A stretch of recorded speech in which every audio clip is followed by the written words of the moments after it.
రెండోది ఏంటి, seepage flow. ఈ కట్ ఆఫ్ వాల్స్ ఎందుకు ప్రొవైడ్ చేస్తాము? Cut off walls, deep cut off walls we provide both upstream, downstream and middle also. ఎందుకంటే seepage length పెరుగుతుంది. What is seepage? The water starts at the upstream river bed here, goes underneath, comes down below the cut-off wall because cut-off wall is made impervious. But ప్రతి కేసులోనూ ఇంపర్వియస్గా అయ్యే చేశారా cut off wall, ఆ విధంగా కట్టారా అంటే కట్టారని అనుకుందాం. Or cut off walls ఇంపర్వియస్గా లేని కట్ ఆఫ్ వాల్స్, ఫెయిల్ అయిన కట్ ఆఫ్ వాల్స్ కూడా ఉండొచ్చు. So cut off walls must be really impervious in nature. So ఆ సీపేజ్ అలాగా అండర్నీత్ ఎక్స్టెండ్ అవుతుంది. అన్ఫార్చునేట్లీ ఇంటర్మీడియట్ కట్ ఆఫ్ ఏం లేదు.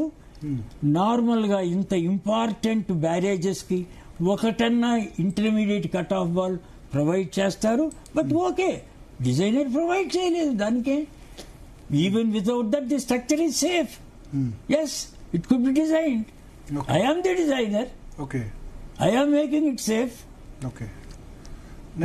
తర్వాత downstream cut off wall is very very important, more important than the upstream cut off wall. Then అది పైకి river bed మీదకి వస్తుంది. ఆ రివర్ బెడ్ మీదకి వచ్చి ఇక్కడ బ్లాక్ ప్రొటెక్షన్ ఉంటుంది. Normally people take it as okay, అది ఉండాలండి, అందరూ పెడుతున్నారండి, మనం కూడా బ్లాక్ ప్రొటెక్షన్ పెట్టాలి. కాదు, that name itself, concrete block protection, means it is very heavy concrete blocks. In this case 2 tons in our concrete, in our barrages the concrete blocks are very heavy. They should be very heavy. They are heavy. And below that there will be an inverted filter. Inverted filter ante seepage very fine material కింద ఉంటుంది river bed మీద. దాని మీద ఏమో generally fine sand, course sand, finally very course sand. ఏమవుతుంది అప్పుడు? Sand particle ఏదైనా వస్తే ఈ very fine sand at the lower level will prevent that sand particle, fine sand particle of the river bed going up through the openings. Our openings of the fine sand are so close. Riverbed sand is prevented from going upwards. Gradually, it is a wider opening, coarse sand opening. Endukani water should safely escape. Water akkada agipokodu. Seepage water agipoyindante pressure build up avutundi. Water, seepage water should safely escape through the joints of the concrete blocks into the river through the river bed. So ee concrete blocks em provide chestayi protection both for surface water ikkada impinge avutunte high velocity flow vastunte కొట్టుకుపోకుండా scour అంతా, ఈ river bed అంతా scour వలన కొట్టుకుపోకుండా surface water high వెలాసిటీని protect చేస్తుంది. Seepage వాటర్కి seepage water force ఉంటుంది, that is called seepage force. ఆ సీపేజ్ ఫోర్స్ ఎక్సెసివ్గా ఉంటే ఆ శాండ్ పార్టికల్స్ అన్ని పైకి వెళ్ళిపోతాయి. ఆ పైకి వెళ్లకుండా ఈ హెవీ ఈ బ్లాక్స్ ప్రొటెక్ట్ చేస్తాయి. So these concrete blocks are very very important component. This entire structure, block protection, name lone undi aa protection annadi. Block protection is a very important component for barrages on sandy river beds, alluvial river beds. రెండు రకాలుగా ఈ విధంగా damages జరగచ్చు. So అది నేను ఇక్కడ explain చేశాను. Okay sir, అంటే కొంచెం మన టైం తక్కువ ఉంది కాబట్టి మెయిన్ పాయింట్స్ అంటే ఇంజనీర్ కామన్ మ్యాన్ అర్థమయ్యే విధంగా మెయిన్ పాయింట్స్ చెప్తాను. చెప్పండి సార్. అసలు ఇక్కడ అసలు సీపేజ్ వలన పైపింగ్ జరుగుతుందండి. ఇదిగో ఇది ఒక పైప్, ఫారమ్డ్ పైప్. సీపేజ్ వాటర్ ఎప్పుడు అప్ స్ట్రీమ్ స్టార్ట్ అవుతుంది, అలాగ పైల్స్ దాటుకుని ఆ ఫ్లోర్ అంతా దాటుకుని డౌన్ స్ట్రీమ్ కట్ ఆఫ్ లోంచి కిందకొచ్చి మళ్ళీ పైకి వెళ్ళి అప్పుడు రివర్ లోకి ఎంటర్ అవుతుంది. Through the concrete block joints, openings between the concrete block, through the inverted filter, then concrete blocks and then river bed. ఇప్పుడు for some reason improperly designed condition, ఇక్కడ seepage force on the sand grain, రివర్లో ఉన్న sand grain మీద, అది this the రివర్లో ఉన్న sand grain, దాని మీద ఎన్ని ఫోర్సెస్ ఉంటాయి? One is the seepage force, అది అప్వర్డ్ దాన్ని పుష్ చేస్తుంది ఆ శాండ్ గ్రెయిన్ని. The other one is the submerged weight of the sand grain particle. Submerged weight of the sand grain particle కనుక ఎక్కువగా ఉంటే సీపేజ్ ఫోర్స్ కంటే ఆ గ్రెయిన్ పైకి వెళ్ళిపోదు. రివర్ బెడ్ లోంచి రివర్లోకి ఎస్కేప్ అయిపోతే రివర్ ఫ్లో దాన్ని కొట్టేస్తుంది. మళ్ళీ కొత్త పార్టికల్ వస్తుంది అక్కడికి, అది కూడా కొట్టుకుపోతుంది. మళ్ళీ డౌన్ నుంచి కొత్త పార్టికల్ వస్తుంది, అది కూడా కొట్టుకుపోతుంది. అది ఎప్పుడు జరుగుతుందంటే, శాండ్ నార్మల్గా రివర్ బెడ్ లో శాండ్ ఎలా ఉంటుంది? ఈ రకంగా ఉంటుంది. సబ్మర్జ్డ్ సాచురేటెడ్ సాయిల్ కండిషన్ లో ఉంటుంది. Assuming tail water is there అనుకుందాం. సబ్మర్జ్డ్ సాయిల్ లో అట్లా ఉంటుంది. చెప్తా, ఇది సాచురేట్. ఈ పార్టికల్స్ కొట్టుకుపోవు. ఎందుకని? అప్వర్డ్ సీపేజ్ ఫోర్స్ ఉన్నా కూడా గ్రెయిన్ టు గ్రెయిన్ కాంటాక్ట్ ఉంటుంది. These grains are inter connected, ఒకదానికొకటి గ్రెయిన్ కనెక్ట్ ఉంటుంది. కాబట్టి ఫ్రిక్షన్ వల్ల ఇది ఒక పార్టికల్ కొట్టుకుపోదాం అనుకుంటే పక్క గ్రెయిన్స్ దాన్ని ప్రివెంట్ చేస్తాయి. దాన్ని గ్రెయిన్ టు గ్రెయిన్ కాంటాక్ట్ అంటాం. అలాంటి సిచ్యుయేషన్ లో ఉన్నంత వరకు పర్వాలే, ఈ పార్టికల్ కొట్టుకుపోదు, రివర్ బెడ్ లోకి వచ్చి బయటికి వెళ్ళిపోదు. కానీ వర్స్ట్ కండిషన్ లో ఈ శాండ్ పార్టికల్స్ అన్ని విడివిడిగా అయిపోయాయి అనుకోండి, దీస్ కాల్డ్ ఫ్లోటింగ్ సాయిల్. ఒక శాండ్ పార్టికల్ పైకి వెళ్ళిపోతూ ఉంటే సీపేజ్ ఫోర్స్ వలన పక్క శాండ్ గ్రెయిన్స్ ఆపవు దాన్ని, ఫ్రిక్షనల్ ఫోర్స్ ఇవ్వవు. Simply that grain will be going above the river bed in to the river. దెన్ పై శాండ్ పార్టికల్స్ పోతాయి, దాని కింద పైకి వస్తాయి, అవి పోతాయి. అలాగా a pipe is developed from downstream towards upstream. This is called piping action.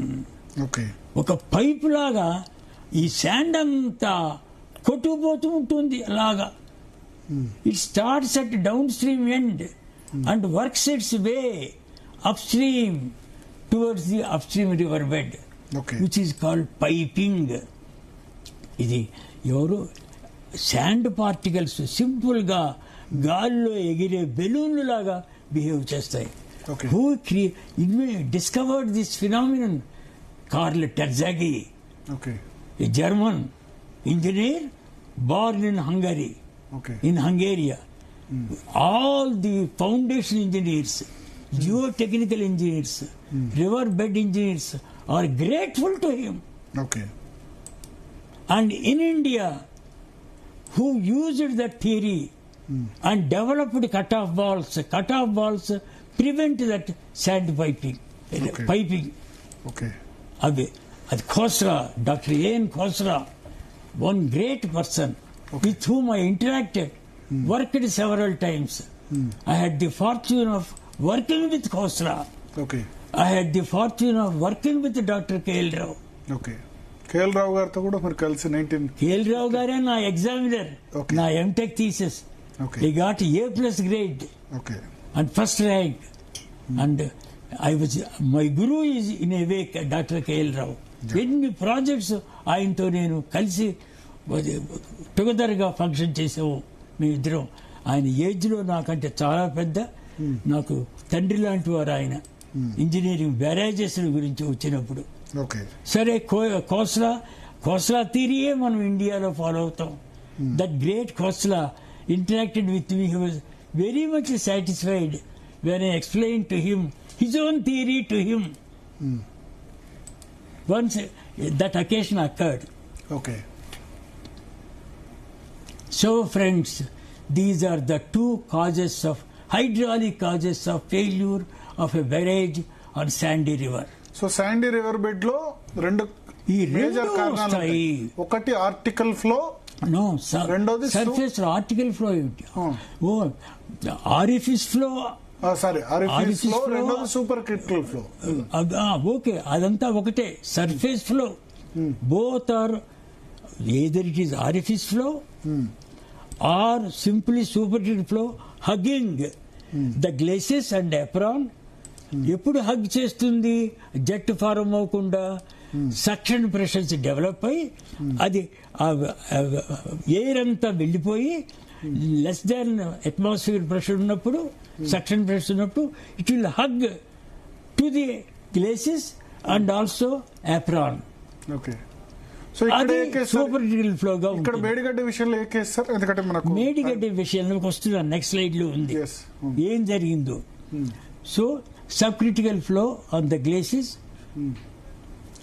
And seepage cut offs కనుక ఎఫెక్టివ్ గా లేకపోతే, ఎఫెక్టివ్ గా ఉండాలి సీపేజ్ కట్ ఆఫ్స్, లీకేజెస్ కానీ, ఫెయిల్యూర్స్ కానీ, డిస్కంటిన్యూటీ కానీ, చివరి వరకు వెళ్ళకపోవటం కానీ, ఏమన్నా బోల్డర్ ఏమన్నా అడ్డొచ్చినా అవన్నీ కూడా ఫెయిల్యూర్స్ ఆఫ్ కట్ ఆఫ్ అంటే పైల్స్. అప్పుడు సీపేజ్ ఫ్లో ఇంటెన్సిఫై అవుతుంది, పైపింగ్ యాక్షన్ డెవలప్ అవటానికి స్కోప్ ఉంది. ఓకే. నవ్వు ఇప్పుడు ఈ రెండిటిని కంట్రోల్ చేసేది head. What is the head? రఫ్లీ defined head is the difference between the pond level and the river bed level. ఆ హెడ్ అలా అనుకుందాం ఊరికే. Crest difference between the pond level and the crest level అంటాం better. But common man కోసం బాగా అర్థం అవటం ఈజీగాను, పెద్ద డిఫరెన్స్ లేదు కాబట్టి వెరీ హై క్రెస్ట్లు కావు, 1 to 1.5 meters ఉంటుంది ఆ క్రెస్ట్ హైట్. ఓకే. సో దాన్ని ఇగ్నోర్ చేస్తే we can safely say. This is very interesting sir. Arthur Cotton బ్యారేజీలో pond level sir, Arthur Cotton barrage Rajahmundry pond level నే చెప్పకూడదు. Pond level minus crest level చెప్పాలి. Pond level minus crest level తేడా అంటే last కాలం 3.4 ఉంది. తర్వాత ప్రకాశం బ్యారేజీలో 3.66 ఉంది. మీరు అక్కడ దాన్ని చూపించండి. అది దాంతో సుంకేసులో ప్రకాశం బ్యారేజ్ 3.66, వేరే sir Arthur Cotton barrage on Godavari 3.40. Sunkesula Tungabhadra river మీద సుంకేసుల కర్నూలు దగ్గర ఉన్నదానికి 7 meters 7 meter డిఫరెన్స్ ఉంది. వంశధార రివర్ మీద గొట్టా బ్యారేజ్ కి 4.51. పెన్నా నెల్లూరులో 3 meters. వెల్లార్ కావేరీలో గ్రాండ్ ఆనికట్టు 3.87. ఫరక్కా బ్యారేజీలో వెస్ట్ బెంగాల్లో 6.1. అప్పర్ శారద గంగాలో 4.57. ఓకే. మేడిగడ్డ 11, 12 ఉంది. అవును, నెక్స్ట్ స్లైడ్ కి వస్తాను. సారీ, నెక్స్ట్ స్లైడ్ కి వచ్చాను. ఉత్తరాఖండ్ లో ఆసన్ 5.55. తర్వాత ఢిల్లీ యమునాలో ఓకే 5.5. అన్ని తక్కువే ఉన్నాయి. లాస్ట్ 3 మనం చూస్తే గనక గోదావరిలో సుందిళ్ళ బ్యారేజీలో pond level minus crest level ఎన్ని మీటర్స్ ఉంది? 10 meters రెహనా. చూడొచ్చు, చాలా interesting factor. Before I come to that, so I have covered many Indian barrages as well as Pakistan.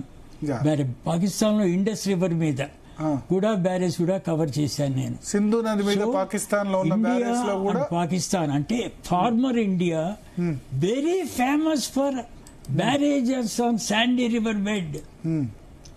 అసలు వరల్డ్ లోనే maximum number of barrage are constructed on sandy river bed in India. And such a country where this Medigedda, Annaram and Sundella fail is inconceivable. అసలు మన thinking అది రానే అరే ఎలా జరిగింది ఇండియాలో? ఇండియాయే కదా ఫాదర్. ఖోస్లాస్ థియరీ మనం అందరం ఫాలో అవుతున్నాం కదా. And Indian great Indian doctor AN Khosla అని మనకు అనిపిస్తుంది. ఇక్కడికి వచ్చేటికి తెలంగాణలో గోదావరి సుందెళ్ళ, మేడిగడ్డ 11 పాండ్ లెవెల్ 130 మీటర్లు ఉంది, క్రస్ట్ లెవెల్ 120. 10 5-6 మాక్సిమం, ఎక్కడ కూడా లేదు. 5-6 ఉన్నదే చాలా తక్కువ. నార్మల్ గా అయితే 4-5 పెట్టాలి. ఇక్కడ సుందిళ్లలో 10 పెట్టారు, అన్నారంలో 11 పెట్టారు, మేడిగడ్డలో 11 పెట్టారు. దేనికోసం పాండ్ లెవెల్ క్రస్ట్ లెవెల్ మధ్య తేడా 4-5కు మించకూడదు. మించకూడదని నేను అన్నా. ఉంటే comfortable barrage.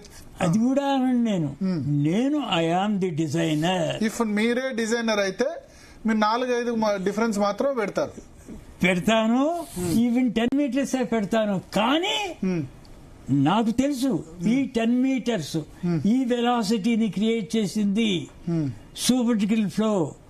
River supercritical flow flow అవ్వదు unless it is a mountain river. Godavari లాంటిది కాదు. Mild slope river. Velocity 3 meters 4 meters ఉండాలి పర్ సెకండ్. నేను క్రియేట్ చేశాను 10 meters per second. PCR social media ఇది మెయిన్ పాయింట్. ఇది ఒక థంబ్నెయిల్ పెట్టుకోవచ్చు. ఎందుకు మేడిగడ్డ కుంగిందన్న దానికి ఇది ఒక ప్రైమరీ రీజన్. అదేంటంటే పాండ్ లెవెల్ క్రెస్ట్ లెవెల్ మధ్య తేడా చాలా ఎక్కువ ఉంది. దీనికి తగిన జాగ్రత్తలు తీసుకుంటే సరిపోయేది. ఈ జాగ్రత్తలు తీసుకోలేదు. ఇది మెయిన్ స్లైడ్, అన్నిటికంటే main slide. PCR social media desk అన్నిటికంటే మెయిన్ స్లైడ్. ఇంతకుముందు చూసినవన్నీ కూడా కామన్ మ్యాన్కి అర్థం కావు. మీరు ఇంతకుముందు పేజ్ కూడా ఒక్కసారి వెళ్ళండి సార్. ఇంతకుముందు మళ్ళొకసారి నేను రిపీట్ చేస్తాను. దీనికంటే ముందు స్లైడ్ లో చూడండి. ఇది కాదు సార్, పాండ్ లెవెల్లో first page, pond level head లెవెల్లో ఫస్ట్ స్టార్టింగ్ మీరు ఇది కాదు సార్, ఇది కాదు. ఇంకా ఏమన్నారు? నెక్స్ట్ పాండ్ లెవెల్ 100 మీటర్స్ అక్కడ ఉంది. ఓకే, ఇప్పుడు లాస్ట్ స్లైడ్ కి రండి sir. Okay, yes, last slide రండి. దీని తర్వాత స్లైడ్. సో నెక్స్ట్ దీనికంటే ముందు ఎస్, దీనికంటే ముందు స్లైడ్ సార్. సో దేశంలో మిగతా బ్యారేజ్ చూడండి, రాష్ట్రంలోని మిగతా బ్యారేజ్ చూడండి. సర్ ఆర్థర్ కాటన్ లో పాండ్ లెవెల్ క్రస్ట్ లెవెల్ మధ్య తేడా 3.4 మీటర్స్ మాత్రమే ఉంది. ప్రకాశం బ్యారేజీలో 3.66 మాత్రమే ఉంది. మళ్ళీ రిపీట్ చేస్తున్నా. తుంగభద్ర సుంకేసుల్లో 7 మాత్రమే ఉంది. Next sir, next slide. ఇవి దేశంలో లేదా పాకిస్తాన్ లో సింధు నది మీద కట్టిన వాటికి కూడా మాక్సిమం 5.9 to 7 ఉంది. కానీ మేడిగడ్డ, అన్నారం, సుందెలలో మాత్రం పాండ్ లెవెల్ క్రెస్ట్ లెవెల్ మధ్య తేడా ఏదైతే ఉందో అది 10 నుంచి 11 మీటర్లు ఉంది. ఇట్లా ఉండడం, ఇలా ఎందుకు పాండ్ లెవెల్ క్రెస్ట్ లెవెల్ మధ్య తేడా ఇంత ఉంచారంటే ఎక్కువ నీళ్లు స్టోరేజ్ చేయాలన్న ఉద్దేశంతో ఉంచారు. అంటే మేడిగడ్డలో 16 టీఎంసీలు, అన్నారంలో దాదాపు 11 టీఎంసీలు, అన్నారం 10.87, సుందిళ్లలో 8.83, అంటే 11 టీఎంసీలు అన్నారం, సుందిళ్లలో 9 టీఎంసీలు. ఇంత స్టోరేజ్ ఉండేందుకోసం పాండ్ లెవెల్ క్రెస్ట్ లెవెల్ మధ్య తేడా చాలా ఎక్కువ పెట్టారు. 11 మీటర్లు 10 మీటర్ల దాకా పెట్టారు ఈ 3 బ్యారేజ్ లో. ఇప్పుడు పెట్టినప్పుడు దీనికి తగిన జాగ్రత్తలు తీసుకోవాలి.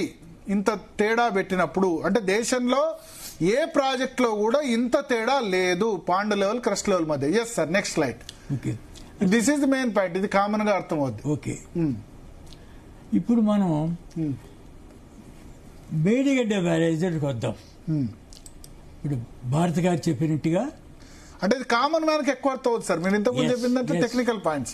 సింపుల్ లాజిక్ తో పాండ్ లెవెల్ క్రెస్ట్ లెవెల్ మధ్య తేడా 3-4 ఉండాల్సింది 10-11 పెట్టారు. 10-11 పెట్టినప్పుడు ఏం జాగ్రత్త తీసుకోవాలి? Yes, so the barrage pond level relative to the crest is somewhat 10 to meter, 10, 9, 12, 11, That is the range of the difference between crest level and pond level. Partial gate openings. When the gate is closed, it is completely closed. But then, when the irrigation season starts, when the river flows start entering the pondage, and when they exceed the pond level now, in order to see that the water level upstream of the barrage is retained, pond level దగ్గర ఉండాలి, pond level కంటే మించకూడదు, మన aim pond level దగ్గరే ఉండాలి. అలా ఉండేట్టుగా గేట్ని open చేస్తాం are close చేస్తాం. దానికోసమని తక్కువ ఇన్ఫ్లో ఉంటే గేట్ని క్లోజ్ చేస్తాం, ఎక్కువ ఇన్ఫ్లో ఉంటే గేట్లు స్ట్రైట్గా ఓపెన్ చేస్తాం. పాండ్ దగ్గర లెవెల్ దగ్గర వీలైనంత వరకు మనకు పాసిబిలిటీ ఉంటే పాండ్ లెవెల్ దగ్గరే ఉంచుతాము. ఏమండి?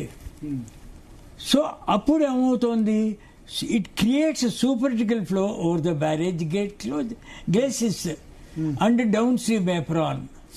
అదొకటి. Flow velocity and Froude number may be as high as 14 meters per second. అంత వెలాసిటీ నేను ఇందాకనే చెప్పాను. ఏ రివర్లోనూ ప్లెయిన్స్లో మైల్డ్ స్లోప్ ల్యాండ్ ఉన్నప్పుడు velocities will be never, even under severe floods, it doesn't exceed 8 meters per second. However, normal గా 3 meters per second ఉండాలి కాదు, ఉంటుంది, ఫ్లోని బట్టి మారుతుంది. 8 meters per second ఉండాలి. Okay, but 14 meters per second ఉంది. ఫ్రూట్ నంబర్ అనేది ఒక రిప్రజెంటేటివ్. ఎక్కడ మేడిగడ్డ దగ్గర 14 meters per second ఉంది. స్మాల్ నేను చూపిస్తాను నెక్స్ట్ స్లైడ్ లో. స్మాల్ ఓపెనింగ్స్ దగ్గర 14 meters per second ఉంది. గేట్ ఓపెనింగ్స్ స్మాల్ అయినప్పుడు ఫ్రూట్ నంబర్ లో కరస్పాండింగ్ ఫ్రూట్ నంబర్ కూడా తర్వాత చెప్తాను. 4.5. Strangely this is the important one. No hydraulic jump type stilling basin with appurtenances. Energy, that is the energy dissipator, was provided downstream of the glacis to dissipate the large kinetic energy of the flow. Okay. ఏమిటి ఇంత high velocity flow వస్తుంది, ఇది Sandy river bed మీదకి నేను పంపించాలి కదా. High velocity ఎందుకు వస్తుంది? పాండ్ లెవెల్ క్రెస్ట్ లెవెల్ మధ్య తేడా ఎక్కువ ఉన్నప్పుడు వెలాసిటీ ఎక్కువ ఉంటుంది. 11 మీటర్ల వెలాసిటీ, 11 మీటర్ల తేడా ఉన్నప్పుడు హై వెలాసిటీ జనరేట్ అవుతుంది. నార్మల్ గా హై వెలాసిటీ లెవెల్ ఎంత ఉండాలి? 3 meters per second, 6 meters per second ఉండాలి. కానీ ఇక్కడ ఎంత ఉంటుంది? 14 meters per second ఉంటుంది హై వెలాసిటీ. ఎందుకు ఉంటుంది? పాండ్ లెవెల్ క్రెస్ట్ లెవెల్ మధ్య తేడా 4-5 మీటర్లు లేకుండా ఇక్కడ ఇంజనీర్లు 11 మీటర్లకు పైగా డిజైన్ చేశారు. కొన్ని చోట్ల నాకు లైవ్ లో చూస్తున్న వాళ్ళు చెప్తున్నారు, కొన్ని చోట్ల 12-13 మీటర్లు కూడా టచ్ అయిందట పాండ్ లెవెల్. సో ఆ డిసిపేట్ చేసే స్టిల్లింగ్ బేసిన్ లేదు ఇక్కడ.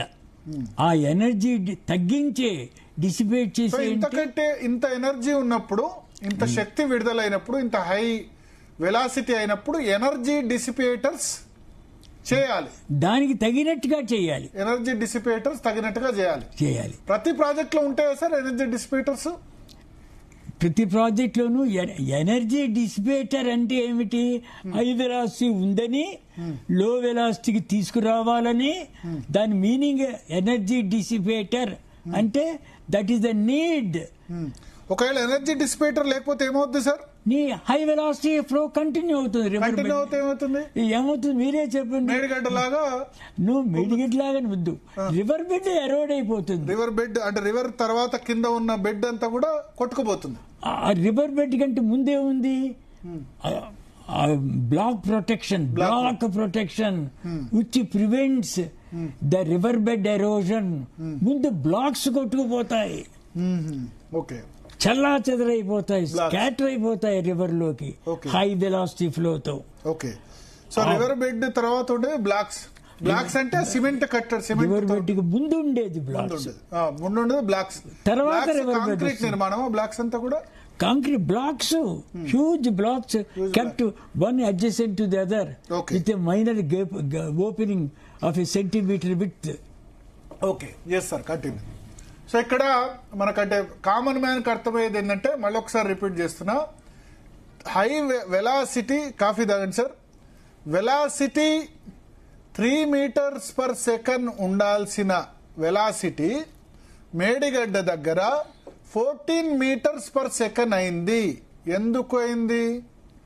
ఎందుకైందంటే పాండ్ లెవెల్ మిగతా ప్రాజెక్ట్ లో కామన్ గా pond level minus crest level అన్నది 3 లేదా 4 ఉండాల్సింది, ఇక్కడ 11 చేశారు. 11 చేసినండం వల్ల హై వెలాసిటీతో వాటర్ వస్తుంది, హై వెలాసిటీతో వాటర్ గేట్లు దాటుతుంది. దాటినప్పుడు అది ఎంత అంటే 14 meters per second అయింది. ఈ 14 meters per second అయినప్పుడు కూడా జాగ్రత్తలు తీసుకొని ఎనర్జీ డిసిపేటర్స్ చేయాల్సింది. దానికి తగ్గట్టు ఎనర్జీ డిసిపేటర్స్ ఇక్కడ చేయలేదు construction. Okay sir, next. So ఇప్పటికి మరి మనకు ఇప్పటికే బ్యారేజెస్ అవి ఉన్నాయి కదా, ఇన్ని బ్యారేజెస్ కోడ్లు ఏం చెప్తున్నాయి చూడండి చగ్గాను.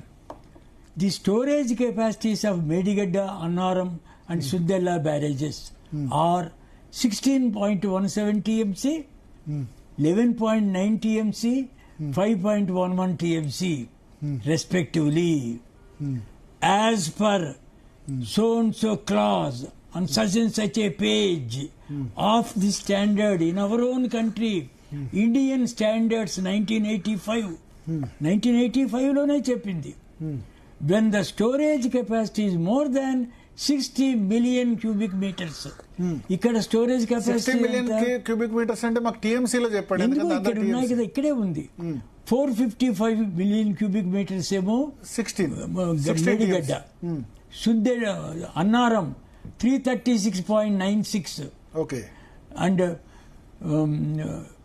సుద్దెళ్ళ 145 మిలియన్ క్యూబిక్స్ ఇవి. కానీ 60 million 8 అనుకుంటా సార్, సుందిల్లా 8 టీఎంసీ దాదాపు. ఎందుకు ఇక్కడే ఉన్నాయి కదా మీటర్స్ స్టోరేజ్.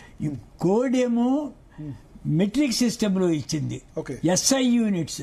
సో ఇవన్నీ కూడా లార్జ్ డ్యామ్స్ కింద లెక్క. ఇవన్నీ కూడా all the 3 barrage are to be considered as large dams as per our own code. Okay, clause 3 ఇంకో కోడ్ ఇస్తున్నాను. అంటే నాకేమనిపించింది అంటే, మీరు చెప్పిన తర్వాత కార్ ఏమో పెద్ద కెపాసిటీ 2500 ఏమంటారు హార్స్ పవర్, దాని ఏమంటారు 2500 cc పెట్టారు, టైర్లు ఏమో చిన్నవి పెట్టారు అన్నట్టుంది. టైర్లు చిన్నవి పెడితే ఏమవుతుంది, కార్ పెద్ద సీసీ పెట్టినప్పుడు దాని తగ్గట్టు టైర్లు కూడా ఉండాలి, ఎందుకంటే నడిచేది టైరే కదా. టైర్ చిన్నవి పెడితే, వ్యాగనార్ టైర్లు పెడితే ఏమవుతుంది, టైర్ ఫట్టుమంటుంది, వెహికల్ క్రాష్ అవుతుంది. అంటే కామన్ మ్యాన్ కి అర్థమయ్యే దానిలో చెప్పాలంటే, కారు 1500 cc 1200 cc ఒకటే కారు, దాన్ని కారు మోస్తున్న బరువు ఏదైతే ఉందో బరువు తగ్గట్టు టైర్లు కూడా ఉండాలి. ఆ టైర్లు లేనట్టు, అంటే సింపుల్ కామన్ మ్యాన్ చెప్పాలంటే అంతేనా. సో ఇంత హై వెలాసిటీకి తగినట్టుగా ఉండాలి సిస్టమ్ అంతా, టుగెదర్ గా డిజైన్ గానీ ఎగ్జిక్యూషన్ గానీ హై వెలాసిటీకి తగ్గట్టు ఉండాలి. Yes sir, continue. ఇంకో మాట చెప్తాను, ఒక సిస్టమ్ లో ఎన్నో కాంపోనెంట్స్ ఉంటాయి, అవి రెండు ఒకటి కోఆర్డినేషన్ లో మ్యాచ్ అవుతూ ఉండాలి.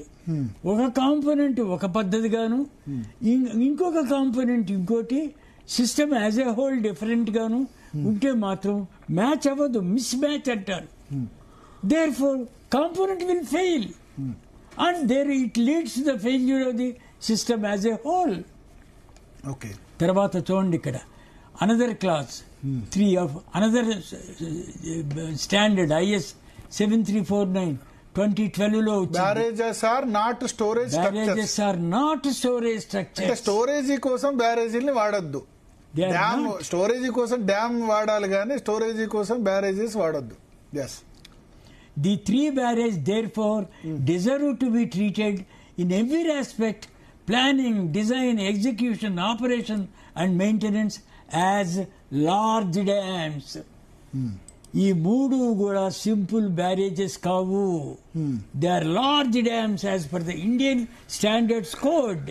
Okay sir. And therefore treated with caution. We have to give respect to them as a dams and treat them accordingly. Okay. Maintain them accordingly. సరే, ఒకటి వదిలేస్తారు కొత్త. నేను ఇందాకనే చెప్పాను ఏంటంటే ఓన్లీ మౌంటైన్ రివర్స్ అయితేనే మ్యాన్ మేడ్ పరిస్థితుల్లోనే సూపర్ఫిషియల్ ఫ్లో ఉంటుంది. అంటే ఫ్రూట్ నెంబర్ మోర్ దాన్ 1 ఉంటుంది. ఇది superficial flow is either created. Godavari mountain river కాదు కాబట్టి దీనిలో సూపర్ క్రిటికల్ ఫ్లో ఉంటుంది. న్యాచురల్ ఫ్లో ఉండదు. Natural flow super critical flow ఉండదు. కానీ మ్యాన్ మేడ్ సిచ్యుయేషన్స్ లో flow over a spillway, this is super critical flow. When the gates are partly closed, partly open only in a barrage, that is supercritical flow. So supercritical flow in our situation is created by man. Okay. It is created. It is not natural flow. Natural flow అంటే river bed చాలా steep slope లో ఉంటే అప్పుడు supercritical flow ఉంటుంది mountain reverse లోకి. చూడండి, this is a natural river flow. This is created due to some reason. So velocity చాలా హైగా ఉంటుంది. సూపర్క్రిటికల్ ఫ్లో ఉంది. అది సబ్ క్రిటికల్ ఫ్లో అవ్వాలి. ఎలాగవుతుంది? The intermediate have hydraulic jump forms. అందుకనే దీన్ని హైడ్రాలిక్ గేట్స్ అంటారు సార్. హైడ్రాలిక్ గేట్ అనేది వాటర్ లో ఉన్న గేట్ కాబట్టి హైడ్రాలిక్ గేట్ అంటారు. Crest gate, spillway gate plus water లో ఉన్నదాన్ని hydraulic gate. Okay. So the transition from supercritical flow, transformation from supercritical flow which is created by man due to the lowering of the gates, due to the small opening created. It is supercritical flow is created by man. River is having natural flow only, subcritical flow. In between. సరే, ఎవరో ఒకళ్ళు ఏంటంటే Polavaram pond crest level difference 21 ఉంది కదా అని అంటున్నారు. మరి ఇప్పుడు పాండ్ క్రెస్ట్ లెవెల్ డిఫరెన్స్ ఉన్నప్పుడు ఎనర్జీ డిసిపేటర్స్ కూడా అదే లెవెల్లో ఉండాలి. ఉండొద్దని నేను అనట్లేదు, అంతేనా? అది ఒక డ్యాము, దాని యొక్క ఎఫ్ఆర్ఎల్ పాండ్ లెవెల్ అంటే అది డ్యామ్ కాబట్టి పోలవరం డ్యామ్ కాబట్టి ఎఫ్ఆర్ఎల్, తర్వాత రివర్ బెడ్ లెవెల్ ఒక స్పిల్వే మించి ఫ్లో అవుతుంది. అక్కడ ఎనర్జీ డిసిపేట్ ఉంటుంది. కంప్లీట్ కాలేదు పోలవరం ప్రాజెక్ట్. అవును, బట్ దాన్ని తప్పకుండా ఉండాలి, ఎనర్జీ డిసిపేటర్ ఉండాలి. సో ఇప్పుడు ఒకటి చూసే వ్యూవర్స్ అర్థం చేసుకోవాల్సింది ఏంటంటే పాండ్ లెవెల్ క్రెస్ట్ లెవెల్ మధ్య తేడా ఉన్నప్పుడు, అంత తేడా ఉన్నప్పుడు 4 మీటర్లు 5 మీటర్ల కంటే ఉన్నప్పుడు దానికి తగ్గట్టు ఏమైతుంది, వెలాసిటీ కూడా 14 మీటర్స్ పర్ సెకండ్ అయినప్పుడు తగిన జాగ్రత్తలు తీసుకోవాలి. కట్టొద్దని కాదు, కట్టాలి. కట్టినప్పుడు ఆ ఎనర్జీ అంత ఎనర్జీ అవుతున్నప్పుడు ఆ ఎనర్జీని డిసిపేటర్స్ తగ్గించకపోతే గనక రివర్ బెడ్ లో ఉన్న రివర్ బెడ్ కు ముందున్న ఏం కొట్టుకుపోతాయి, బ్లాక్ ప్రొటెక్షన్ కొట్టుకుపోతాయి. Yes. Next sir. Incidentally, though slightly we are deviating, excellent case you have brought. Is not Godavari, is not Polavaram project being now built on sandy river bed of Godavari? Yes. Such a high storage Polavaram is not on sandy river bed. Why not? Yes. It is sandy river bed. Sandy river bed, okay. Godavari on sandy river bed. Polavaram, a high dam, high storage, large storage structure is built. Sir, how it can withstand then? Okay. I will tell you the simple thing. Godavari at Polavaram. Imagine that situation. Left side flow is coming. Polavaram project. Dam is there. It is Rockville Dam. The dam is there. There is sandy river bed of 100 meters depth. 100 meters. Unlike in the case of Medigedda, Sundella, Annaram. 100 meters sandy river bed. how it can withstand? Very simple. Dam has, in this case, two components. Overflow section, non-overflow section. Okay. Overflow section means where the flow takes place over the dam. High floodwater flows over the dam. Okay. That is overflow section. But then below is sandy river bed. Therefore, entire Godavari is diverted Okay. into the adjoining area where the rocky river bed is found. So, the flood flow, overflow case, during floods, Godavari it is not normal Godavari river. It is diverted normal Godavari river. Okay. It is taken away from the river course, diverted, and it surrounds and then comes back downstream at the normal river. So Godavari ఆ విధంగా bend చేశారు. Whole river has been diverted. Okay, sir. Where rocky foundation is available. Okay. అక్కడ spillway section కట్టారు. Okay. Overflow takes place there. So overflow section is on rocky river bed. But there also energy dissipation is properly designed. Okay. And water is taken back, Godavari water, to the natural river in the normal course, downstream of the non-overflow section. Okay.